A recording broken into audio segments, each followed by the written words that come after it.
Hey guys and gals, and welcome to the Deep Lore Podcast. Today, Alex is going to read me some stuff that I probably don't know anything about, and then we're going to talk about it for a little bit. So Alex, what do you got for me? Okay, so this week, so as you know with the podcast, if you've seen our other ones before, we usually we talk about something that fascinates us. So something where I learn about something or I read about something and I just think it's really interesting and I want to talk to Andrew about it, or if he does the same, then we bring it up to each other and discuss it a little bit. And depending on what we talk about, it could range from anything. So this week it's going to be maybe a little bit disturbing, a little bit sad. But I wanted to talk about to Andrew because he said he's never really heard about any of this, but kind of like a human crush or a stampede, so to speak. Oh shit. So This sounds awesome. I find it fascinating, and I also think it's very beneficial for a lot of people to know that this exists and understand it when they're in like a crowded area and like be on alert for these kind of things. So That's terrifying. I'm gonna bring up two examples, and then we'll see. We'll go from there. But the first one is probably one of the more well-known ones. Is the Hillsborough disaster. So, especially if you live in England or the UK, you've probably heard of this a lot more than like the US or the rest of the world. But this is one of the more well-known ones, and I mean, let's just start. So I'm going to take you back to April 15th of 1989, and it's the 1988 to 89 FA Cup between Liverpool and Nottingham Forest. So it's like Nottingham Forest, or soccer, if you will. So it starts. So they segregate. Well, let's just say there's two standing only pens, so like non-seated areas, right? right. And the opposing supporters were segregated as usual. So it's pretty typical with those kind of games where they separate everybody. I guess there's a lot of riffraff going on between teams. I don't know, but they're segregated. And all of the Liverpool supporters had to converge on a single entrance because of the way that they segregated everyone. So there's already like a crowd outside all trying to get into this single entrance because this is a semifinal or something, and it was a pretty popular game. And so there's huge crowds trying to get in, and they're all trying to get in one entrance. And eventually, after a while, they said to avoid fatalities outside, the police opened a large exit gate C, that normally permitted free flow of supporters exiting the stadium. So they opened one of the exit routes as an entrance because everybody was crowding outside and they didn't want people like trampling each other outside. So they opened an exit as an entrance. And eventually they also opened gates A and B later because there's still too many people outside. And so as supporters were entering the back, the pressure was put on the crowd, on those against the fence and at the front of the crowd, because everyone's coming in from the back and pushing in. And it was basically, before they even opened the other gates, it was already kind of overcrowded in the pens. And so opening the gates, there's getting more people coming in and more pressure. Wait, so the fences that everybody's up against, that's inside the stadium, like to Right, watch it? right. So you come in, and they call them pens, and I think they mean that literally, where like it'll be like kind of like a cow pen or like some kind of animal pen where it's like fence on the side, fence in the front, so that people don't get onto the field. They would have to climb the fence, and then I believe there's even an extra fence or something. So if you climb one, you're kind of like fenced in on all sides, right? Yeah. And that's to prevent people from like climbing onto the field or I guess going around and meeting the other team. Like I think it's a way to segregate. And so when people were pushing in on the back, the people at the front were getting pressure because they're trying to squeeze more people in and more people in, and the pressure's going up in the front, right? So after people started entering and there's getting more pressure against the front, fans started trying to climb the fence in an effort to avoid the crush because the pressure was building, and they were like, I don't want to be here anymore. So they're trying to climb the fence. And holes in the perimeter. So there, eventually, people were making holes in like the side fences, the perimeter fences, from the other fans trying to save people from one of the pens. They were like, I guess, ripping it open or however they got the fence open, trying to pull people through because like, the pressure's building and you can obviously they could tell from the side pens that was way too crowded, and people were starting to get crushed there. So, more people are entering. Everybody's getting crushed. People are climbing the fence. People are making holes in the fence to get out. And so many of the people that were trapped in the what happened? You Sorry. good? I was messing with the. Yeah, I'm good now. My bad. No, it's all good. You can cut this if you want. No, it's fine. It's fine. It's like 10 seconds. But so a lot of the people who were trapped in the pen, like many of them died of compressive asphyxia while standing. So, they're just like getting crushed against other people until, you don't even have room to breathe anymore. You have so much pressure in your chest, you can't expand your chest, and therefore you can't expand your lungs, and you suffocate. So a lot of people died there, and apparently there was 42 ambulances that came to the stadium during all of this, and only 2 of them managed to make it into the field on their own. Like it was just the crowds were crazy, and it was just hard to get everything working out. So you basically have, you just have this like little fenced in area, and everybody's getting forced in there, and they're dying. And I can imagine the panic and hysteria going on with everyone, either in that fence and the ones nearby, because of course you're seeing it all happen, right? And I'm gonna send you a picture. And for anyone watching, I don't know about the legality of some of these pictures, like the copyright on them, so I'm just gonna link them in the description instead of showing them in the podcast. But there's this picture, Andrew, of the front of the fence of the people in there. Shit. It's pretty disturbing, actually. Damn.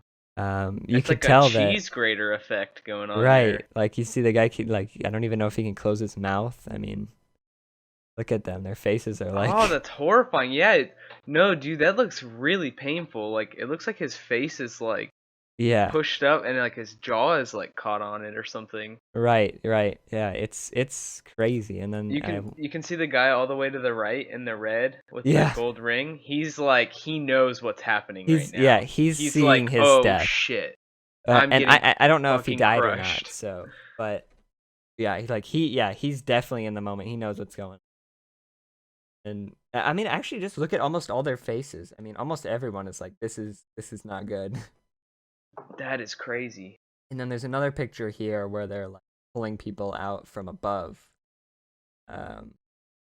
Holy shit. And it's good that it's also one of those things where you notice where people on the side fences were making holes to pull people through and helping people over the fence and pulling them out. It's nice to know that people are helpful even in situations like that. Yeah. So a lot of people died, and I think that first picture that I showed you kind of like it encapsulates the whole moment of like that's what it was like, being crushed. You could see on their faces that it's not a good time.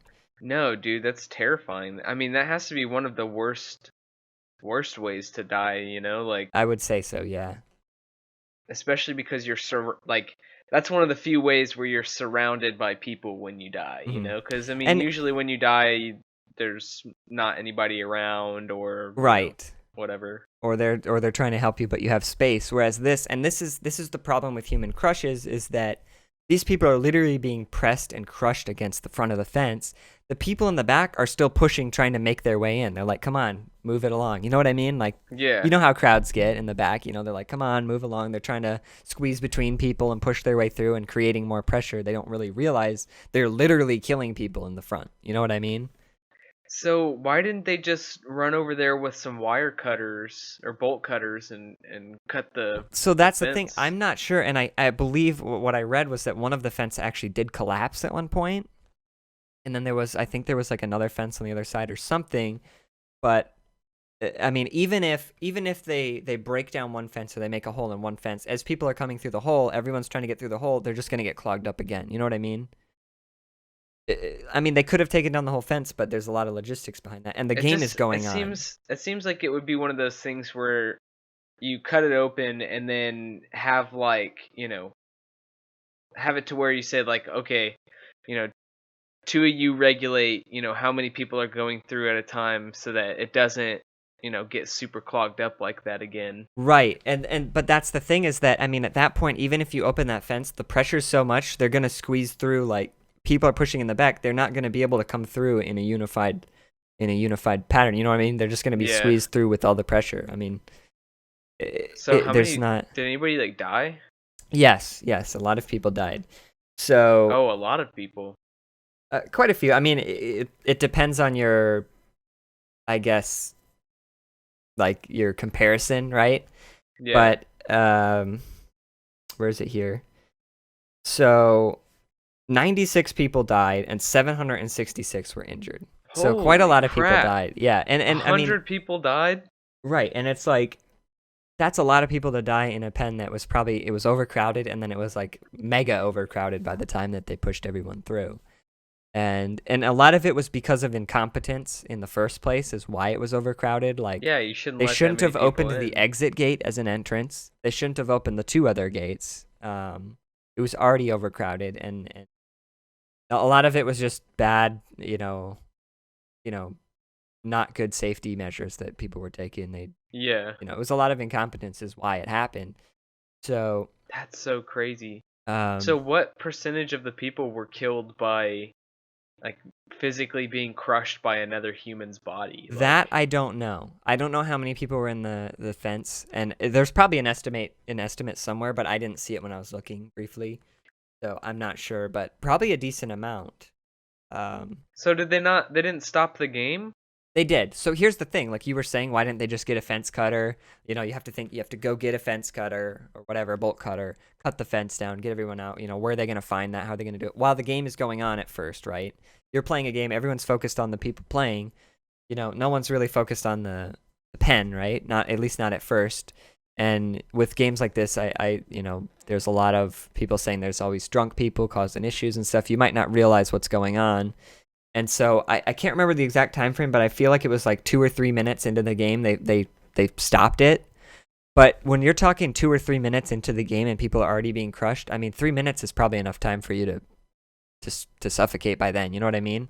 And then you Yeah. have to add in an extra 1 or 2 minutes to find a bolt cutter and cut the fence down, if they even had one. I mean, this is 1989. I'm not sure if they have a bolt cutter just sitting somewhere at a stadium. I mean, maybe somewhere, but the logistics behind finding it and getting it and everything, like, Yeah. even if as it started True. happening, everyone did everything right, I still feel like people would have already been dying. Even if they started having people evacuate the exits and cut the fence down, I think there already would have been still some fatalities.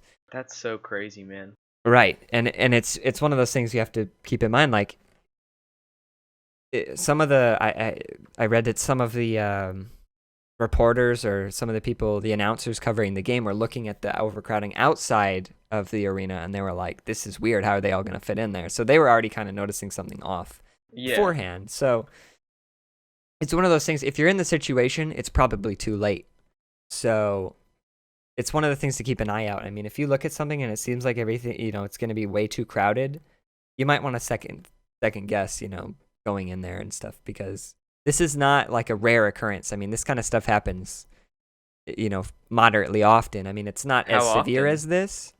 I'm not sure. I mean, every couple of years there's one somewhere in the world. What? But That's crazy. it's just one of those things with like large crowds that just the people in the back never really realize the extent of what's going on in the front, because they're just like, well, I want to move through faster, and they don't. I mean, it's not even to blame the people in the back. They don't even realize. You know what I mean? Yeah. And like, and one of the things is, I mean, if you're already in the tunnel coming into the pen, and people are pushing on your back, and the people are already at the back, I mean, they don't even realize. They're not even in the pen. They don't even know it's already overcrowded. Maybe they think that something's going on. Some people are meandering slowly through, whatever. So Yeah. it's a common occurrence, because it's kind of like a wave of pressure. When you push in the back, it pushes the people in front of you, which ends up pushing the people in front, and then the pressure just builds until you get to the people in the front. It's terrifying to think of, like, what it must have felt like for that person.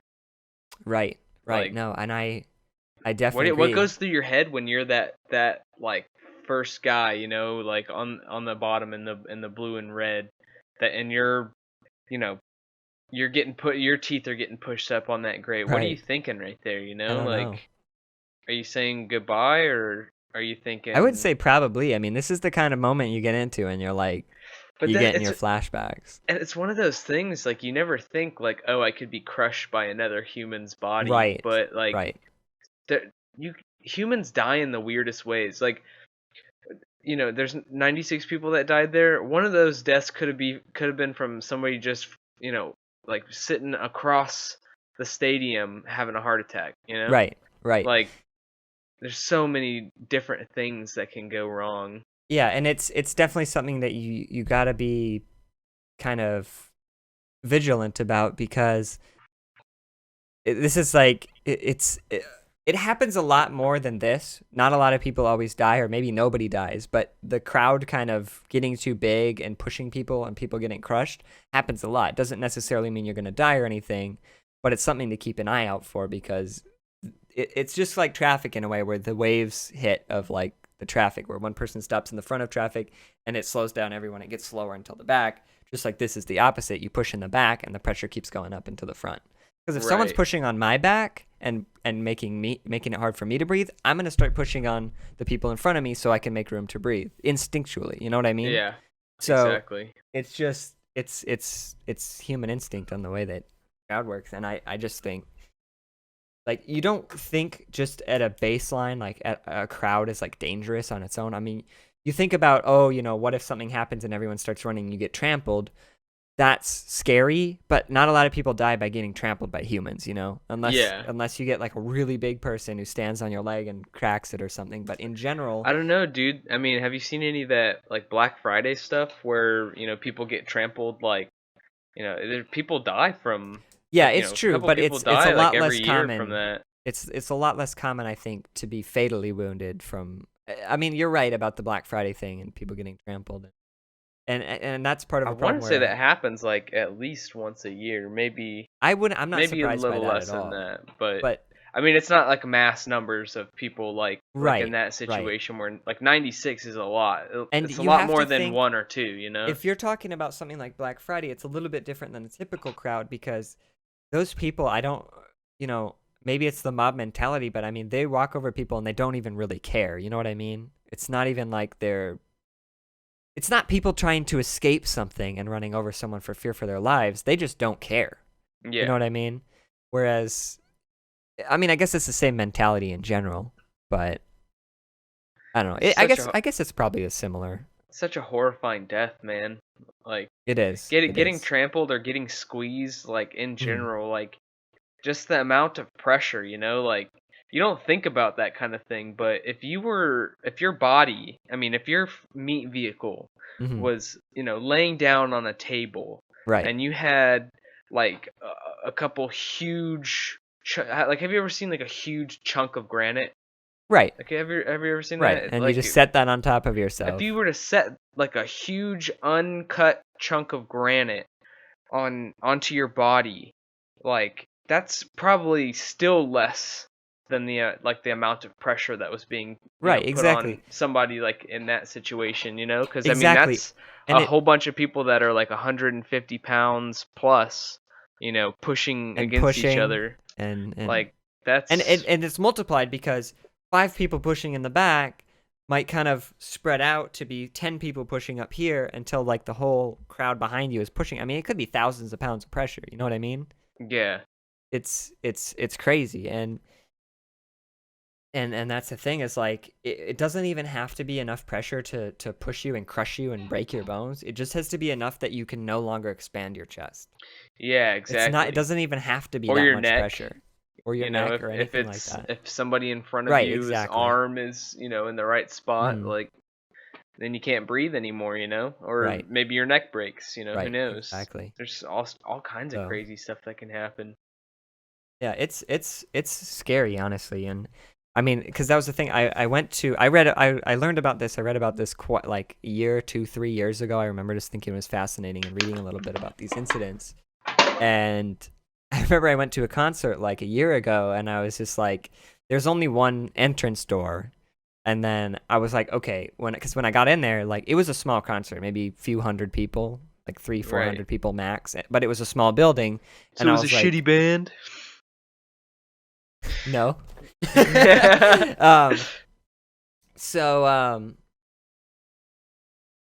I mean, I looked for the exit signs, and I was like, okay, I just want to make sure, because if a fire breaks out and everyone's trying to get out the front door, that's not going to happen, no matter what.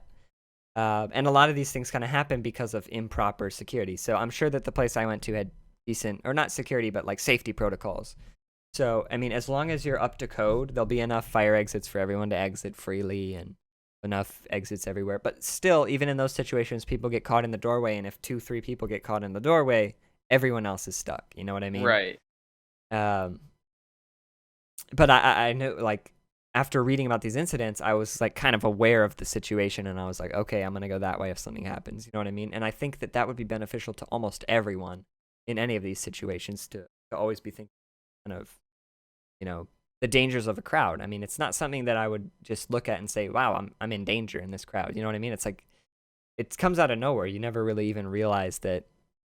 You don't think about it. Like, think about like the Aurora shooting. Like, he came in through an exit and started shooting at people. Like, where are you gonna go? Right. You know, like they all probably started running towards the like the entrance to the theater room or whatever. Right. And I'm sure a ton of them probably did run into each other, or did, step over, step on each other. It's in those panic situations. Yeah. So it's always good, and that's a good example, because I don't know if there would be an ideal situation to get out of there anyway. Because I mean, in the theater, the exit doors are usually by the screen. So if he's standing by the screen, and you know how the theaters usually go up, and you have the stairs up, you'd have to go towards him to go down the stairs and then around. Right. I mean, there's not even a good way to run. Depends on what kind of theater you're in, I guess. That's true. Because there are some theaters around me that are, you come in and, the exit is on the same level as, everything else. So it's like you could just, run to the other side of the room and escape that way. Okay. But yeah, I haven't gone to a lot of movies lately. Other ones, where they have like that like lifted style where, you would have to like run into the shooter, which would not be ideal. Right, exactly. And then most of the time you have to go like down the stairs and then around some kind of, wall thing that separates the light, from entering the theater from people like leaving in and out. Like in some theaters, that wall thing, it goes down. I mean, in that kind of situation, I might jump over it, because you can usually see over, and it opens up straight above, so you could like jump the side and land. Oh yeah, if you're sitting like right above that shit, oh yeah, I would just, But then you might land on someone else. Well, hang as far as you can down, and then drop. Let yourself drop. You don't want to jump over, because then you got all that velocity. No, of and course force not. Of coming course down. not. I would do the same thing, but even then you might land on someone, and then you might cause more problems if someone's laying on the floor and. I mean, think about it from your personal standpoint. If you like jump off there and you land on somebody, you're probably gonna be aight in the end. I hate to say it, but that's the problem with crowds, is like you don't care about the other people. Yeah, exactly. Well, that's the whole. I mean, that goes into a deeper thing about human empathy and It's very rare to find someone who's helping other people when their own life is still in danger. Yeah. Like it's very, you just get very that rare. Instinct where it's all about I need to live, and so you'll do anything. Most of the time when you see that, it's like fathers and daughters and of course, people in your family or whatever. But even then, a lot of the time people just even I don't give a fuck about that person. Right. Even though they're related. And that's a problem with like fires in your house. A lot of the parents go back in to save the babies or whatever, and then they die too. And it's like they say don't go back in, but for some of these people, like how do you not? If you care that much about your kids. I mean, if you first off. If you walked out of there in the first place without your kids, come on, you need to go run. You need to go run back into that fire. But yeah, that's true.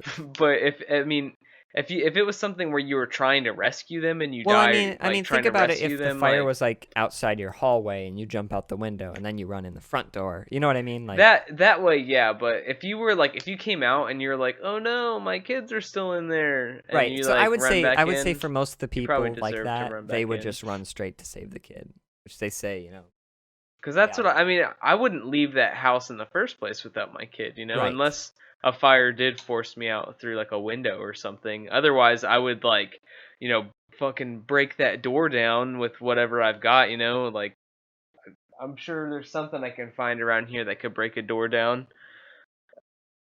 My computer, maybe, I don't know. I can imagine you Just taking check your it through a door. computer tower and just smacking it through Dude, a I've door. got renter's insurance. If this place goes up in flames, I'm trashing all this stuff and getting new stuff. Can you imagine that? Waking up to a fire in your room. You're like, oh my god! And you grab your computer and just throw it as hard as you can at the ground and try and set you're fanning the I flame feel on like the fire. if they're going through the destruction of your house and they're like, well, computer was just laying in the middle of the floor smashed. We're not exactly sure how the fire pulled that off. We're not gonna No, it was the refund you on fire. that." The fire started raging and it fell from It the flew up from ceiling. the pressure of the smoke and fell from the ceiling. I had it wedged in between the fan blades, man. No, Yeah, that would be but- yeah. There's a couple more things to say about the Hillsborough disaster. They said by the 10th anniversary of the disaster, at least 3 survivors had committed suicide, and another one spent 8 years in psychiatric care. So, I mean, even if you're part of these incidents, there's going to be PTSD and stress, and I mean, it's traumatic. It's a traumatic thing. I mean, I'm imagining people from the pen over that weren't in danger watching this happen. I mean, that would affect me pretty badly. You know what I mean? You're literally watching people getting crushed, and there's not much you can even do about it. And that's one of the worst ways too, especially if people, if you knew those people, and you were just sitting there essentially helpless. Right. What can you do? Because you can't really pull the people that are getting squished out because they're getting squished. Mm-hmm.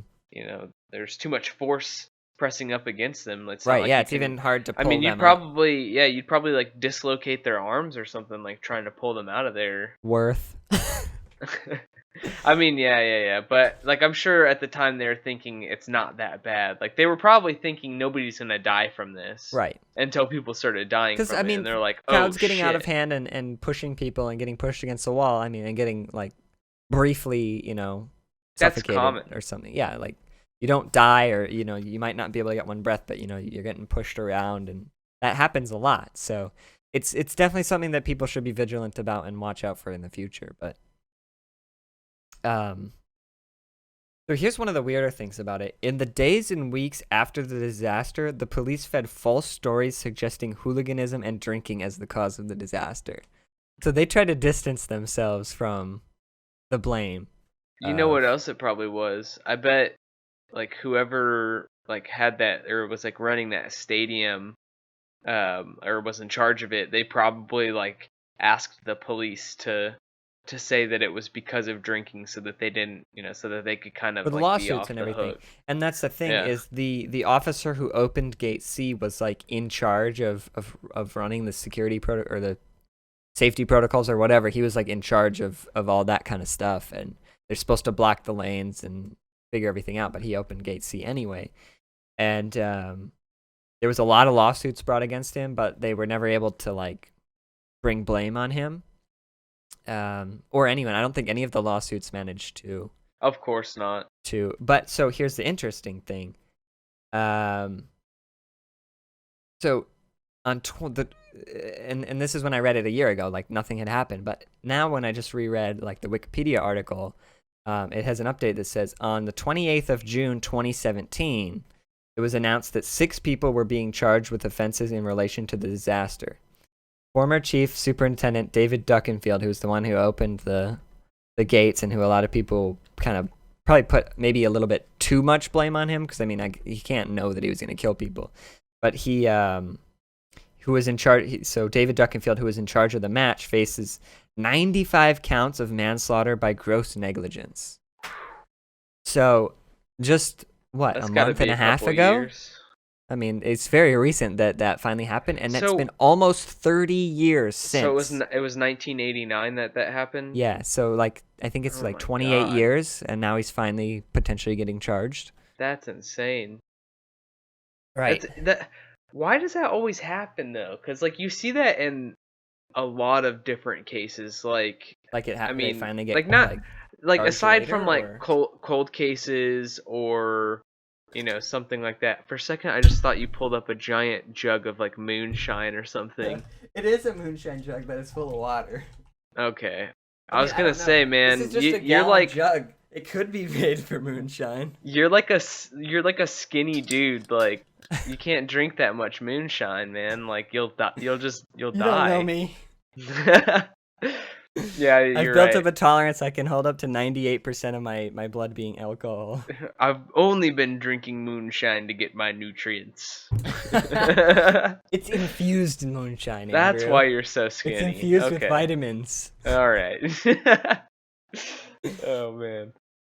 Um, So but yeah, anyway, yeah, he finally is getting charged now, 28 years later, and a that's couple other crazy. people as well. Like one of them was like, um, what's it like obstruction of justice or something in there where they were like lying or whatever, and they got in trouble for Wait, that so as you well. said 95 counts of gross negligence? The guy who was in charge of the match, who they were trying to sue for years. What did I tell you, dude? That one guy had a heart attack. Um, 'Cause you said there was like 96 people that died, right? um, no, it was night. Oh, that's interesting. Yeah, no, I think Heart attack. that is interesting. You agree with I me, think right? 90. Where's that? Where did I write that? 96 I people died, but he's only facing I heard 95 counts of 96. manslaughter. Oh, you know what? I didn't write it down because I didn't know if it was super important then, but there was one guy who died like 4 years after in a coma state or something, and they said that he wasn't responsible for that guy somehow. I don't know Oh, how they didn't get one guy, but damn. regardless, I was really rooting for heart attack, but I mean, I'm sure if there's you want to someone there kill who my had a heart vibe, that's attack cool. from the stress of what they saw. Oh, But when I was reading this, like when I originally read it, I just looked at the base disaster itself and the numbers and whatever. When I was doing the research for this, they were talking about a couple of the people who survived. Like one of the guys was in a coma for 3 years, and then he came out of the coma, but he still can't speak or like he has to communicate with like a touchpad or something. I can't remember exactly, but when I'm looking at it from a more personal standpoint, it was really sad, you know? dude, honestly, that's probably one of like my biggest nightmares is like you always think about like being burned alive would suck or being Mhm. buried alive would suck. What if you were turned into a vegetable or like but like you still had all of your cognitive function Right, and there like was these people like or what if you had muscular dystrophy and you had to slowly watch your body essentially turn into like your muscles turn into fat right. like that has to be one of the worst ways to go. Right, exactly. And that's there was a podcast, I think it was a podcast or maybe it was a book, or I don't know if it's real or not. I think it was in a podcast and I think it was a real story, but they're talking about this guy who was in like a coma since he was a kid, and like he knew what was going on. He remembers everything, and like he was in a coma since he was like 3 or 4 or 5 or I think I something. saw that, And I yeah, I and he was remember he saying that was it was like, like agonizing, like yeah, and he the said that they amount of thought that time he spent awake. right, and they said that they thought he was like the mental capacity of a 6-year-old still, even when he was like older. And so they were playing like Barney or something, and he said it was like it was Grueling. yeah, it was grueling. Yeah. So God, that is like that's my nightmare, dude. yeah, Like not being being in a coma but being aware of it because I is mean, like especially if you can't see, like I think they say this. Don't quote me on this. I think they say this for like blind people sometimes. Is that like if you're blind and deaf, um like you just lose pretty much all track of time. essentially. So like, That's definitely a possibility. I mean, God, I just can't imagine being Yeah, I like mean, in, how could you how especially. Oh, how sorry. could Go you ahead. know what day it is if you're blind and deaf? You know what I mean? There's no sunrise, Yeah, there's no sunset. Everything is just a flat line of time, you know. I don't know if I'm 6 weeks away or 6 months away. I mean, you can exactly. maybe remember sleeping every night, but I mean, it would all mesh together because you don't have any visual memories. Like if you remember yesterday, oh, I remember being at Taco Bell, or I remember this, you know, it's like you don't even know where you are when you're blind. You know what I mean? That's Like you the. I don't know think what that's it the looks other like. thing about like being in a coma for a really long time is that you you know your body you're essentially awake for like I mean you're lying in a bed, right? So I mean I don't know how you feel about lying in a bed all day for however many years, but I think I would get pretty over it like maybe in the first two Weak. days, the first week. Yeah. And I mean your body is still good. It's just the connection between your brain and your like your arms and your legs, whatever, your nervous system is messed up. Hmm. So your body's still fine. You still Hmm. are, intake. I mean, it depends on what they're feeding you at the hospital, like, through your feeding tube or whatever. But you're still getting the nutrients and protein and all that that you're supposed to get. So your body's still making the energy that Hmm. it needs to make.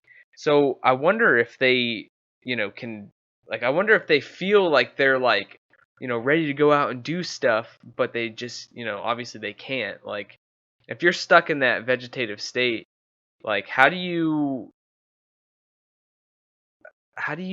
like differentiate between like when you should go to bed and when you should wake up, aside from like when the sun comes up and goes down, It's, because I like mean, if you're in that state, I mean, it's probably just when your body says, I'm tired. You know what I mean? Like, there is no. it seems like it would be like days for me though. Like if I was laying in a bed all the time, I don't think like after the first couple days of sleeping, I don't think I would want to sleep anymore.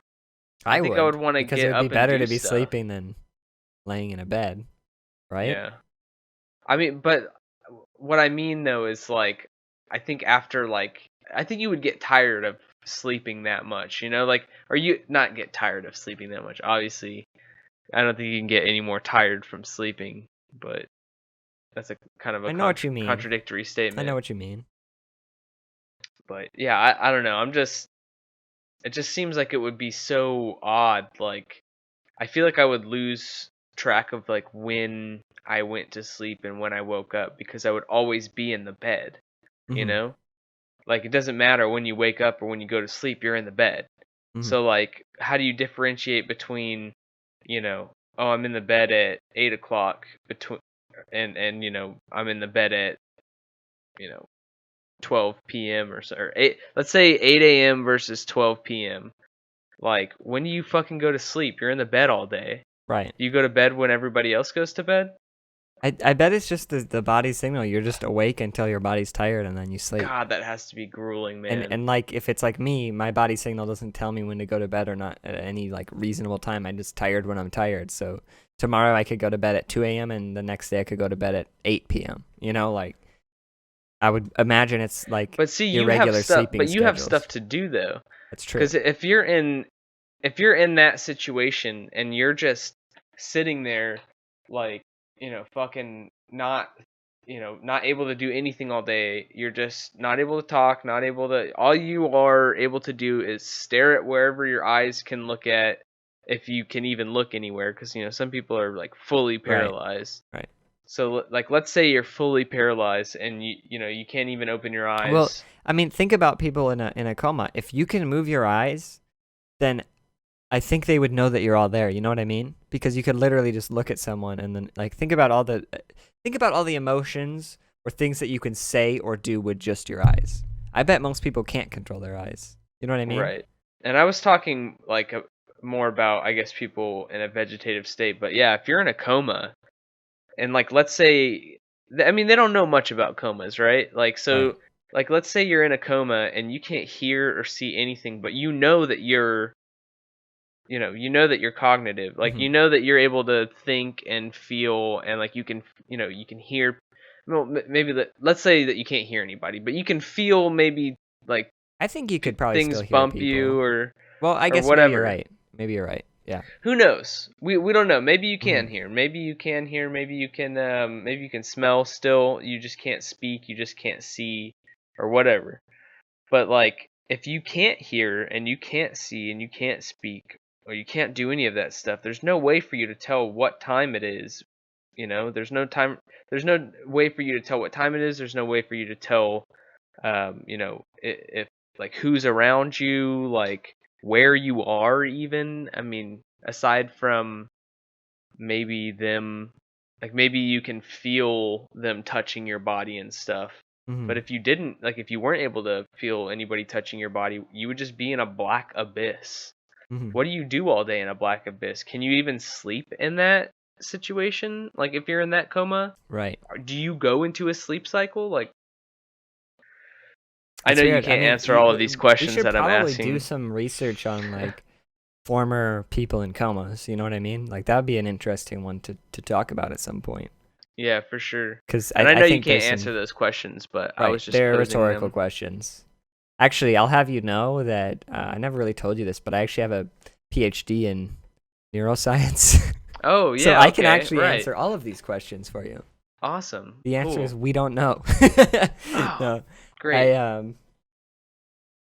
yeah, I don't know. It feels like that's one of those areas of study that doesn't have a lot of, you know, they're not entirely sure of what's going on. Yeah, because I mean, how many people go into comas? It's not really that often that. Well, that that's the weird thing when I think about people when they say like happens. induced comas, where they make you go into a coma. That's always fascinating. So they know how to What make if you someone don't come go into a out? coma. Well, that's the thing. Do they always come back out? I don't know. I don't think so. I'm sure there's cases where people have gone into induced comas and never came out, and then the doctor, lost their license or whatever. I mean, it's And I had to don't have even know if it happened would be on the somewhere. doctor's fault if someone, you can't really know that someone won't be able to handle coming back out of a coma. I mean, I'm sure Yeah. doctors do malpractice, but sometimes I feel like it's just something with your brain. That's probably something that they have to take to one of those like malpractice boards or whatever and decide if that person like review all the evidence and say, oh no, he couldn't tell, if that was going to happen. And I'm Right. sure everybody signs a waiver before they go into an induced coma anyways. You're not just gonna like the Well, I doctor's feel not like just most gonna of the be like, people you want to going go into into a coma? I feel like most of the people that Sure. they put into an induced coma is someone who like got badly burned in a fire and they want them to not feel the pain. You know what I mean? Like there's usually a bigger medical issue where they. Well, maybe if you're in ICU, yeah. But I just meant like if they're putting you into like a medically induced coma for like something else. Do they do it for anything else? That's the question. I don't If know. they Probably do, then just maybe like you probably sign a if waiver. they want to like diddle you or like Is that sanctioned by the hospital? if they probably like if they want to like shoot a porn in your hospital room, they like medically induce you into a coma so that You don't find out. you're like Is essentially that like how a they're doing prop. those scenes? Yeah, dude, you're like a prop. You never seen that realistic porn like that? No. Yeah, me either. I bet you it probably exists now that you mention it. Just some dude sleeping on like the bed beside them, like recovering from something. It probably really does exist. Oh man, just type in hyper realistic porn. Oh, And if you're under God. the age of 13, don't type in hyper realistic porn. Oh, no. Just Sounds exit terrifying. this podcast immediately. You don't need to be listening to this. Turn left at the next turn. You're at the wrong podcast. You're at the wrong podcast. I think you meant to go to the Spoderman's podcast. Okay, so let me get through the other one I wanted to discuss with you, and then we'll just go from there. So the other one that I always thought was interesting, and this one I found first, I believe, and I found it a little bit more interesting, mostly because there's video footage of this one, and it's fairly disturbing. So this was the Station nightclub fire. So there's a nightclub called the Station, and this happened on February 20th, 2003 in West Warwick, Rhode Island. Ooh, the Croy sponsor. I'm going to be getting $100,000 from this sponsor here. Oh my god. Please sponsor me. So I'll wear all your t-shirts and rep all so your this was gear. 2003. Just 15 years ago? Don't say Or that. 14? Don't say that. That That sounds so weird when you say that. So it was in West Warwick, Rhode Island.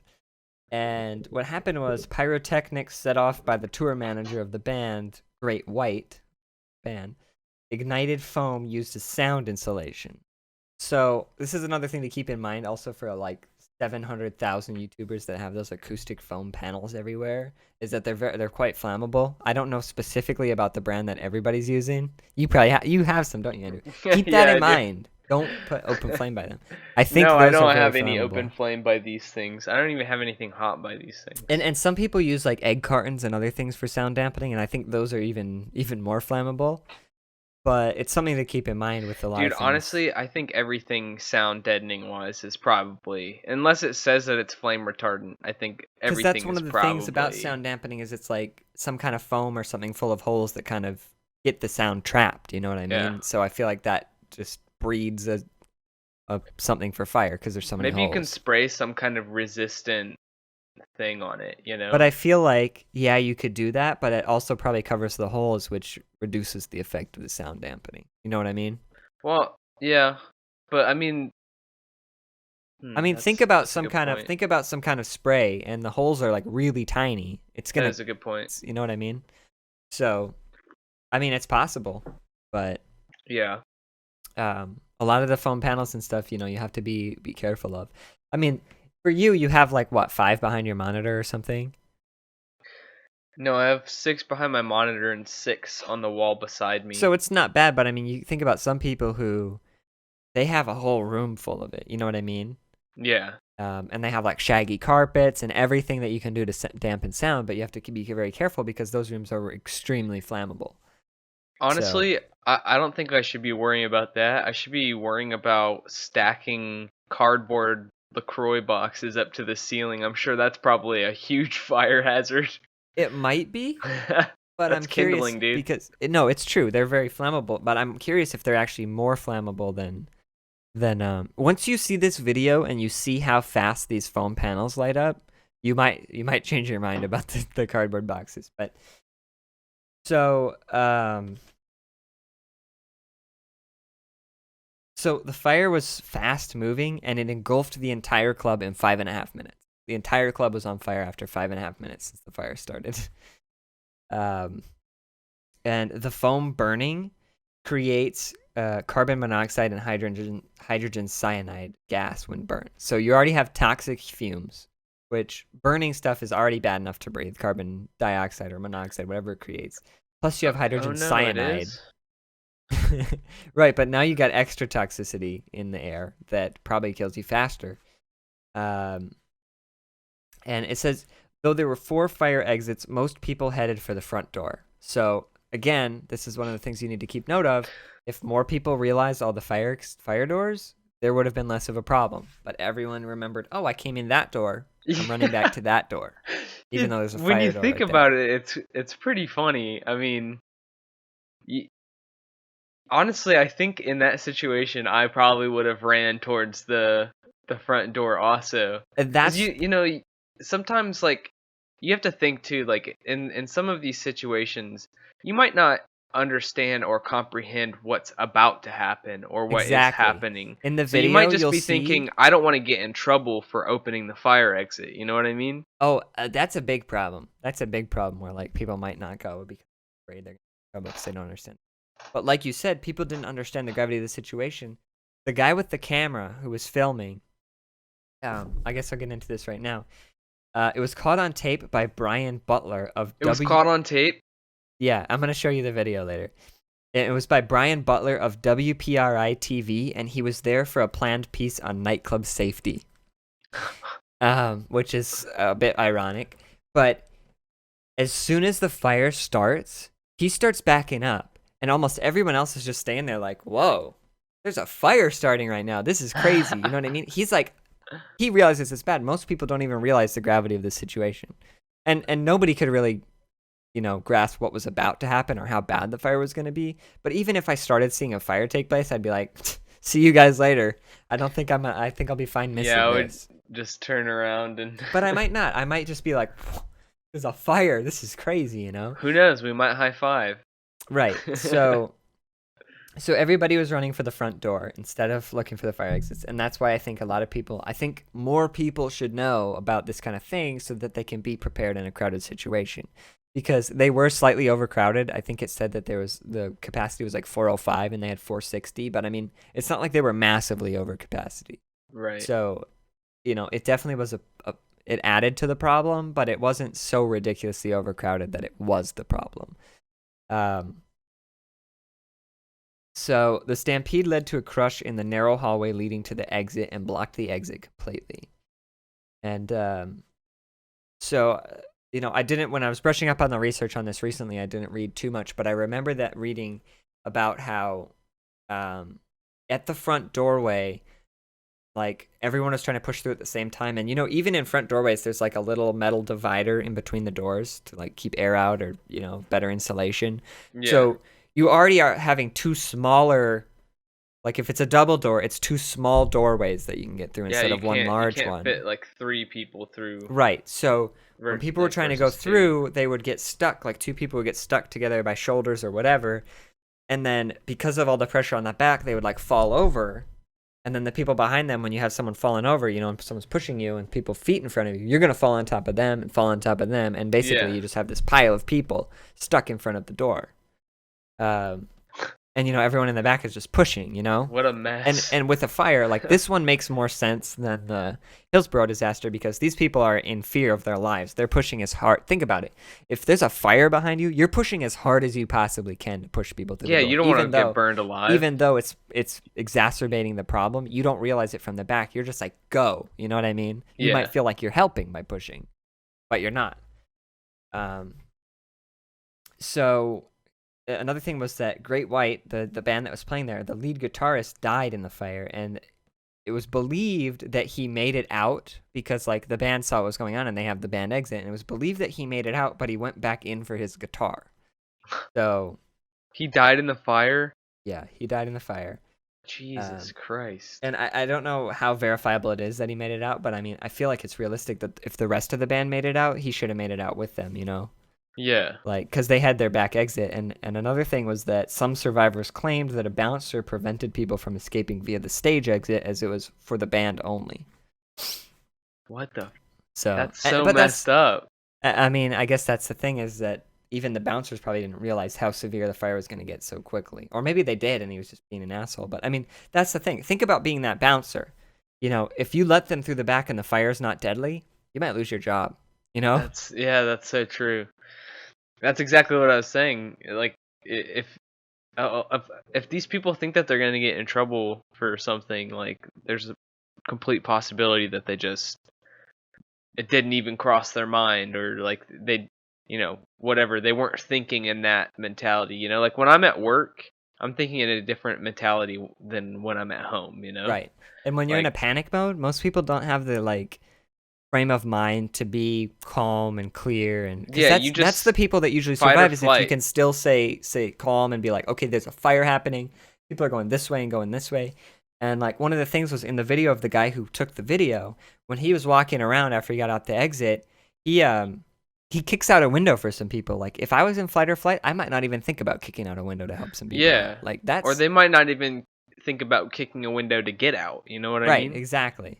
It's great. And I mean, in that kind of situation, they might not even be able to back up and kick the window out. They're getting pushed from behind.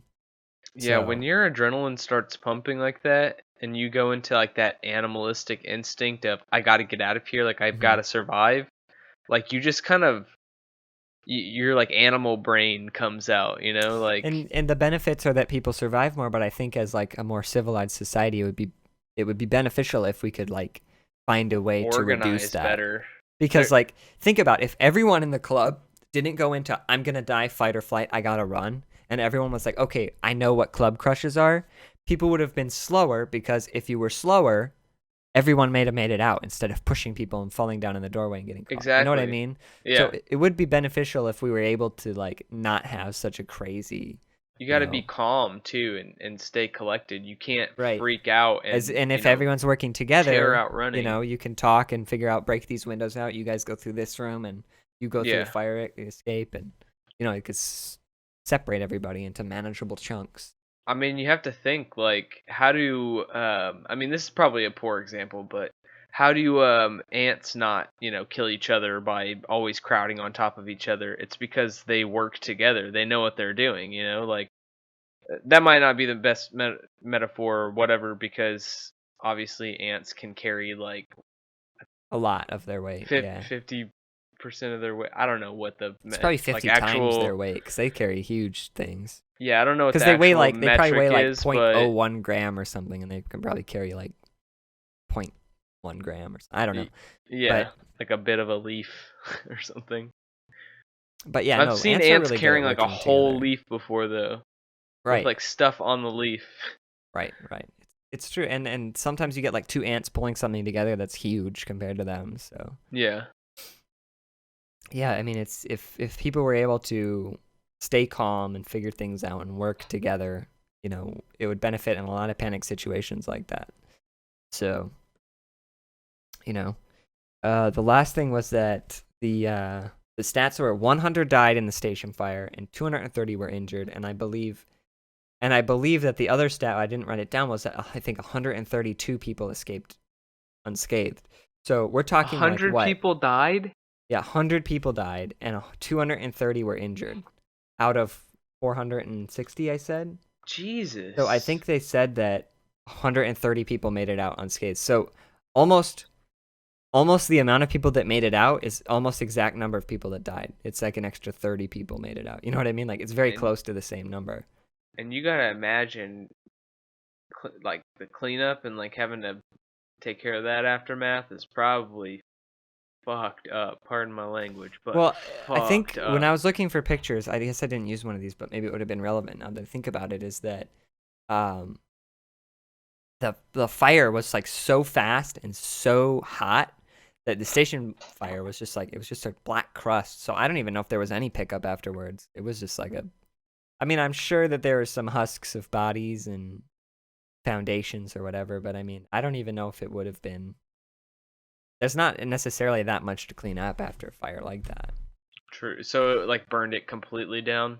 Pretty much, yeah. There was Okay. like walls maybe went up to like your hip, maybe. It was totaled. And the last thing was that it said that many survivors develop PTSD, and I Probably don't want to am. be in large crowds anymore.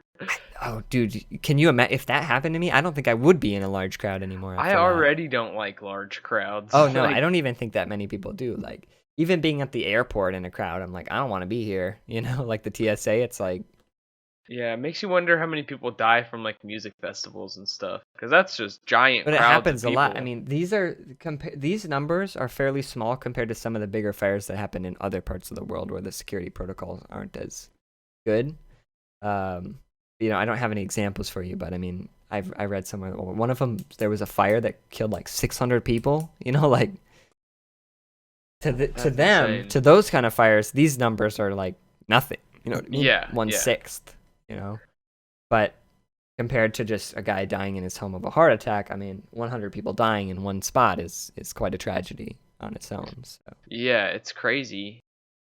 Like, But I'm gonna send you this video, Andrew, and I'm gonna have you watch like the first minute or two here. I just want to see what you think. Usually we'll do like videos if we do documentaries about something that I'm bringing up with him. I'll usually have him watch it afterwards, but I just want to have him discuss because I want him to see like, what happens here. okay, I'm watching it. I don't know if this was the original video that I Shit. found, but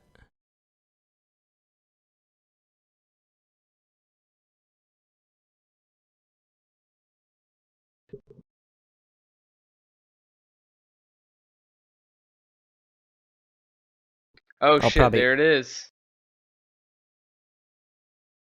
I may cut the podcast here if They it. all they're like, dude, you can see one guy, he just like, I gotta pause this real quick. You see how He fast like, that the cameraman starts he walking sees the away? camera, like he goes like this. Like there's one guy that just goes like, and then like turns and's like, he's like the first one to turn and walk out. Like he's like, oh yeah, no, I'm out of here, man. But you see how the camera guy starts walking and everyone's still standing there for a while, I gotta rewind and see that one guy again for a second. That was hilarious.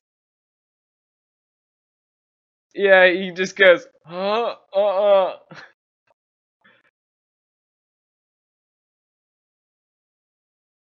Oh man, it's really burning.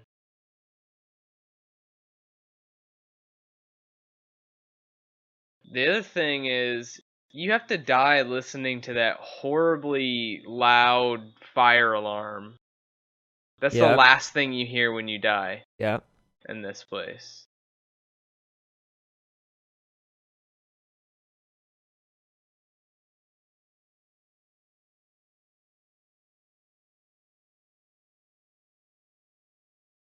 Him kick the window. Otherwise, it's really sad because this is all happening in like 1 minute. Right. Oh yeah, you're right. He does go to like break the window. I'll link this video in the description, but just be warned that it is quite disturbing. So, Yeah, you can hear the screams of everybody. yeah. This is gonna haunt me.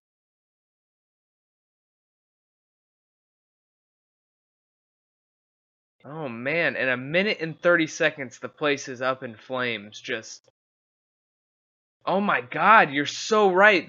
Everybody's just crammed. In the doorway. That's insane. They're trying to like yank them out. Oh my god.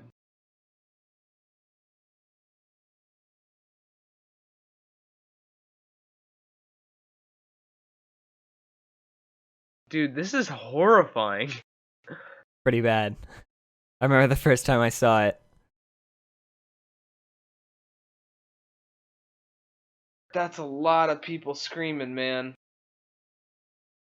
You don't have to watch too much more than that. But I mean, if you skip ahead like a minute or two, you can see that like at like 5.5 minutes in, the entire place is just on completely like burning up. Insane. That is insane. You can see people. Oh my god.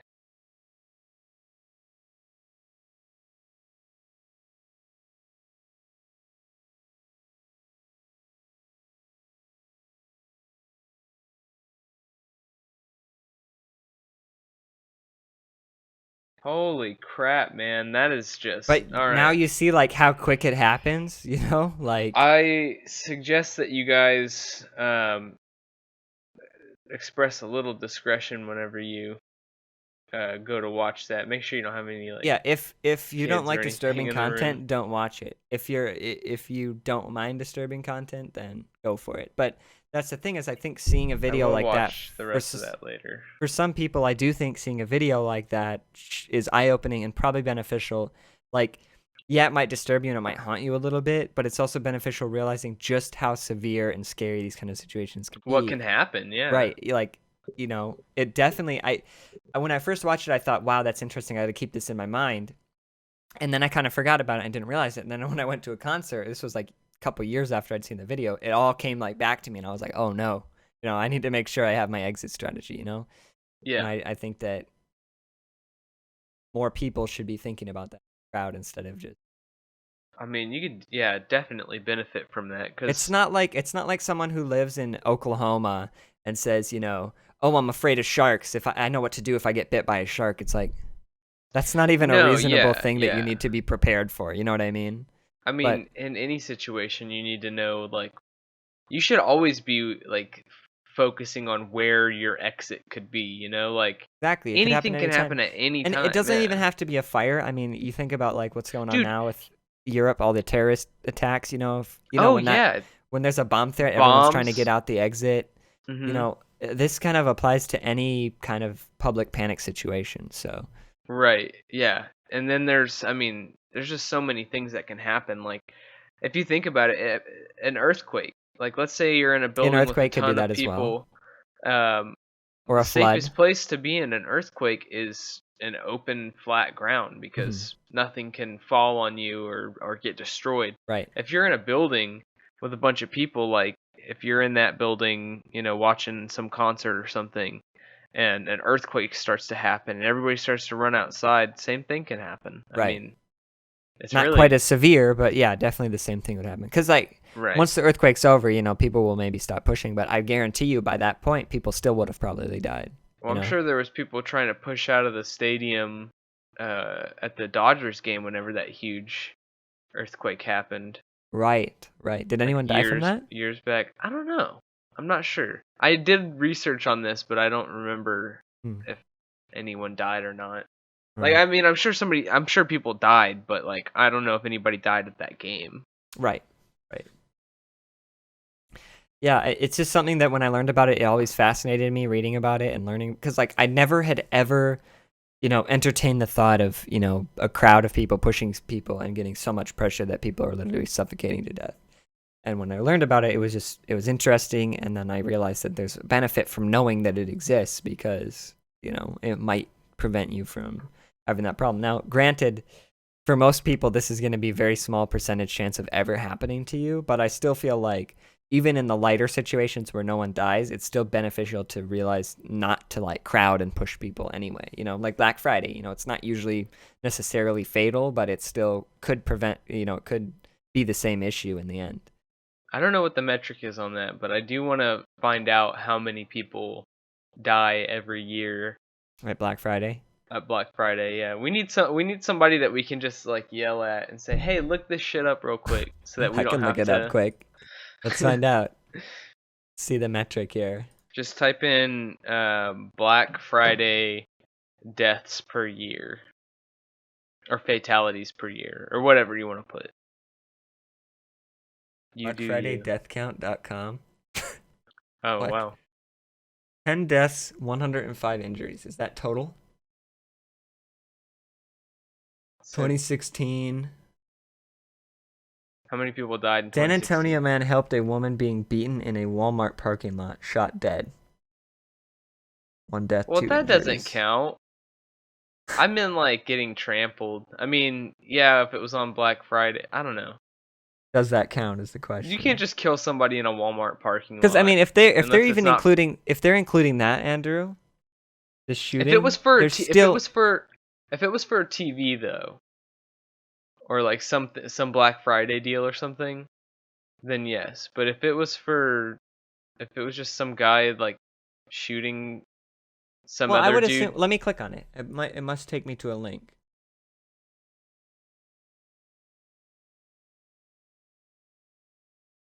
Men and women were arguing in the parking lot, crowded with Black Friday shoppers around 4 p.m.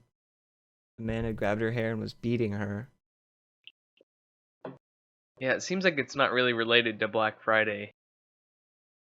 But so even then, Andrew, it's this total death count is only 10, even with that stuff included. So maybe 1 per year? Shit. The total death count, like, ever? According to this website, yeah. Well, that's disappointing. How long has Black Friday been going on? 2006 looks like, at least. Oh, really? Oh, so there's that's more research we could put into it, but so that's a relatively new constructed holiday. Definitely. Which we could get into in a whole nother podcast. That sounds like a good topic. Holidays created to sell. Don't worry, guys. Our podcast won't always be so depressing. But it's probably going to be depressing often, though. Let's be honest here, man. Yeah, I guess interesting stuff is usually pretty depressing. That's true. There's happiness mixed in there. We'll put the next one will be happy. Our next one is going to be about butterflies and dinosaurs. It's going to be really happy. Except, actually, the dinosaurs did go extinct. It's going to have a tragic ending.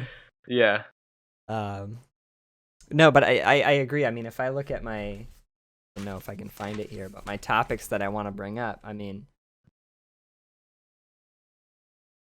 one of them is pretty depressing. One of them's and one of them's, 2 of them are really weird, and one of them is not depressing or weird. So, well, I'm definitely gonna do Hallmark holidays for the next one. Really? Yeah. I'm excited. I think so. Yeah, so yeah, our podcast, I mean, it could really vary on anything. I mean, Andrew likes crime stuff, so at some point we might do, 1 or 2 on certain weird crimes of some sort that are unsolved, potentially. Oh, yeah. Clearly, I like kind of stuff like this that are not necessarily the tragedy itself, but the concept of a human crush. Which I is would love to do more episodes on like specific, like that's awesome. Like the human crush, like that's such a crazy, and I don't know, like you did such a good job researching it yeah, and and explaining it and the thing everything. with researching it too is everybody, you guys should all. I could always get things wrong or write things down wrong and make a mistake. Like maybe I get the number wrong of something. So if you guys are interested in the topic, don't necessarily just take our word for it because we'll always probably be making mistakes. We're not professionals. We don't have editors, So, but if you're interested in it, I would say go read the Wikipedia article on some of the writings and books written on some of these tragedies and do some research yourself because there's a lot more to it. I mean, I remember the first time I learned about the nightclub incident, there's a lot of in-depth detail about, how crushes happen or how, people get in that kind of wave of pressure. And then, like if you fall down, that's usually it for you in the middle of a crush Oh because yeah. you can't get back up. In any situation where you're in a crowd of people and everybody's frantic, if you fall down, you're screwed. And that's the thing with the crush. When one person falls down, the people behind them trip over them, and then it creates just a pile of people. And then those people can't get back up because there's just like a mob of people around them. Yeah, and you don't want to, walk on somebody, so you kind of have to fall onto them. Right. Unless and even if you don't want to, if you try to step over them because of the pressure at your back, there might not be enough room for you to like step over them. You might have to literally stand on them because there's nowhere for you to go, and the pressure's like literally pushing you on top of them. Yeah. Honestly, I know it's unpopular to say this, but I would just walk. I would just walk on. I would just like try and like step lightly and just run, like just jump across. Like if I was like, and maybe not like one of the people that was on the ground already, but like if I was like a little bit farther back, I would just like move some people aside and then like just run and like run over them, like lightly step, You just are like vastly overestimating like your bound. capabilities in a crowd Bound crush. would be a good word You for would. it. You're Bound. talking about like running bound. and jumping over people when literally you leap. have no choice. You're just gonna be like this, and you're gonna be like, I would. yeah, I'm gonna push this guy out in like 2 minutes and get through. I'd be like this. Hey, dude. You move a little bit. I just shit my pants. And then like I would like rub my butt on him so that he would like get out of my way, and then I'd like run for like a leap. I would like like a bound and then leap. Yeah, and, like, I'm curious to see that work in practice. I think it would work. I think you're just hating. No, I've always thought that was fascinating topic. Glad you enjoyed that one. Don't know. 2 podcasts prior to this. Yeah. Not sure on all No, the that was topics. good. That was good. Great job. Keep it up. That seems like a good amount of time. I mean, do you have any closing statements? Segue into. Yeah, sure. I'll say something.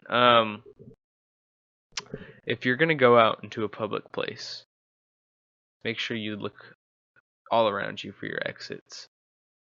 Make sure that whenever you're eating, you want to be the person that's on the outside, not on the inside. Because you don't have to take it that far, people. If a bomb explodes under your table, it's probably going to be in the back, right? Like their legs are going to get blown off. You can kind of do like a, because you're like on the edge, you can kind of flip your legs around like, oh no. Your legs are fine, man. I mean, I'd rather have legs than no legs, you know what I'm saying? Okay. So that's all I see have what to you're say. saying. All right, here's my closing statement then. Yes to Andrew, always be aware of your surroundings and try to keep, these kind of things in the back of your mind if you're in a crowded area. If you're at Target at 8 p.m. one night and there's like 12 people, who cares, right? But if you're at Black Friday Target, you might want to be like, okay, I know where the exits are, or don't go to Black Friday. Yeah, probably should just stay home and use Newegg for Black Friday. But yeah, definitely try to keep your eye out for, if you're on a train or something or whatever, just in case there's any kind of natural disaster or terrorist attack or stampede of any kind. It's 2017. It could happen, honestly. It could happen. But No, I think everyone would benefit just from having that knowledge, and I don't know. I just think it's an interesting concept. So I hope you guys enjoyed the podcast. Like I said, this one's a bit more depressing, and you know, Andrew said they probably will be depressing a lot. I don't think they'll be quite this bad because I mean we were literally talking about basically tragedies that happened. It's not like we want to cover the Dilatov Pass at some point. I mean that's like 5, 6, 7 deaths. Not necessarily something I would consider a tragedy, even though it was, I mean, it's sad people died, but it's also fascinating and not quite like a mass death. So like an they won't be like quite that, this grim, but I hope that we were still able to provide you with some kind of, interesting material, and I hope that we covered the topic in a mostly tasteful manner. Yeah. Sorry for anything distasteful about. Pretty much, it would be me. Anything that I said. But yeah, so we're doing the podcast every week. So if you guys are around and ready and you loved it, then hopefully if you're around, come stop by. If you'll drop a follow or a subscribe or a like or a 5-star rating. Does subscribe YouTube still to have me on those? Twitch. Give us a 5-star. Add me subscribe to the Twitch. Add my Gmail. I'll put my Gmail in there. I'll put my Gmail in the comments. We'll put my Gmail in the comments. I have a I'll Gmail. Do it. I'll put your Gmail in the comments. I have a Gmail for this. Watch you get some spam. Just send me whatever. Honestly, like I don't really care. It doesn't even have to be about the show. Just send me stuff.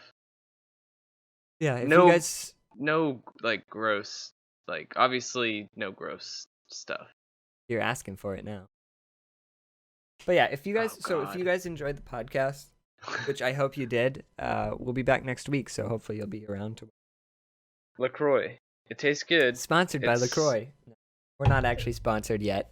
I know LaCroix's I know what I'm going to say though. They're ready. They know that we're going to be getting I know the what views. I'm going to say though whenever they do give me that sponsorship. When they do. What's your motto? I'd say LaCroix sparkling water. No calories, no artificial sweetener, and no sodium.